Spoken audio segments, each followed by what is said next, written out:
কম খরচে সুজির perfect barfi recipe, হালুয়া বা বরফি যে যেটাই বলেন না কেন। আসসালামু আলাইকুম ভিউয়ার্স, সবাই কেমন আছেন?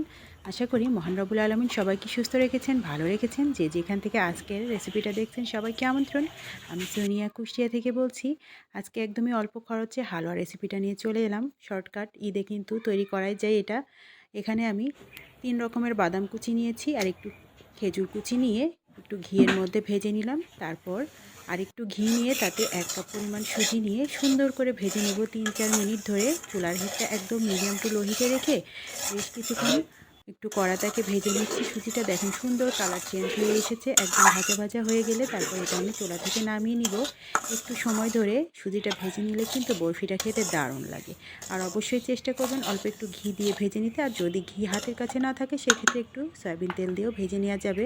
তো আমার সুজিটা একদম পারফেক্টভাবে ভাজা হয়ে গিয়েছে। এটা আমি একটু ঠান্ডা করে নিয়েছি। তারপর আগে থেকে জাল করে রাখা 1 কেজি দুধকে আমি হাফ কেজি করে নিয়েছিলাম, সেটা ঢেলে দিচ্ছি। তারপর এখানে স্বাদমতো চিনিটা ব্যবহার করব। যেহেতু আমি এখানে 1 কাপ সুজি দিয়েছি সেক্ষেত্রে হাফ কাপে একটু কম দিয়েছি চিনিটা।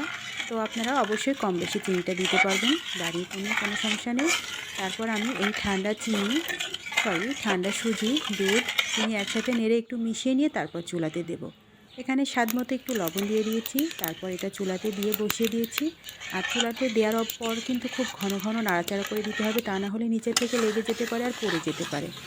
এভাবে আমি চুলাটা মিডিয়াম টু লো হিটে রেখেই এভাবে রান্না করে দিচ্ছি। আর সুজিটা কিন্তু বেশ ঘন হয়ে এসেছে, একদম দুধের পানিটা শুকিয়ে গিয়েছে। এই পর্যায়ে এখানে আগে থেকে ভেজে রাখা বাদাম ও খেজুরগুলোকে দিয়ে দিচ্ছি। এই পর্যায়ে দিয়ে সুন্দর করে মিশিয়ে নিয়ে চুলাটা একদম লো হিটে রেখে আমি ভেজে নিচ্ছি একদম শুকনা শুকনা করে। আর শেষ পর্যায়ে এখানে আমি আরও 1 চা চামচ ঘি অ্যাড করলাম। ঘি অ্যাড করার পর আরও মিনিট 2 মতো এভাবে আমি লো হিটে নাড়াচাড়া করব। তাতে একদম আচারের মতো কড়াই থেকে সুন্দর ক্লিয়ারভাবে উঠে গেলে তখন কিন্তু আমার সুজির বরফিটা একদম পারফেক্টভাবে রেডি হয়ে যাবে। কড়াই থেকে একদম পারফেক্টভাবে যখন উঠে যায় তখন এটা চুলা থেকে নামিয়ে নিতে হবে। তারপর একটা প্লেটে রেডি করে নিতে হবে। দেখছেন একদম কড়াই থেকে তেল তেলাভাবে উঠে এসেছে। এটা আমার হয়ে গিয়েছে।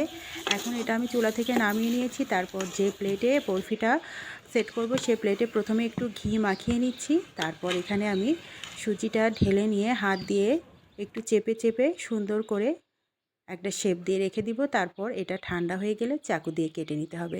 একদমই সহজ আর একদমই কম খরচে করেছি আজকে। একদম বাড়িতে গরুর দুধ জাল করা ছিল সেটা দিয়েই করেছি, তবে আপনারা চাইলে কিন্তু গুঁড়া দুধ দিয়েও করতে পারেন। সেক্ষেত্রে অবশ্যই পরিমাপটা বুঝে দিবেন। তো যাই হোক, আমার ঠান্ডা হয়ে যাওয়ার পর সুজিটা কেটে নিয়েছি, পারফেক্ট হয়েছে। ভালো লাগলে অবশ্যই একবার ট্রাই করে দেখবেন। সবাইকে ধন্যবাদ। আল্লাহ হাফেজ। ঈদ মোবারক।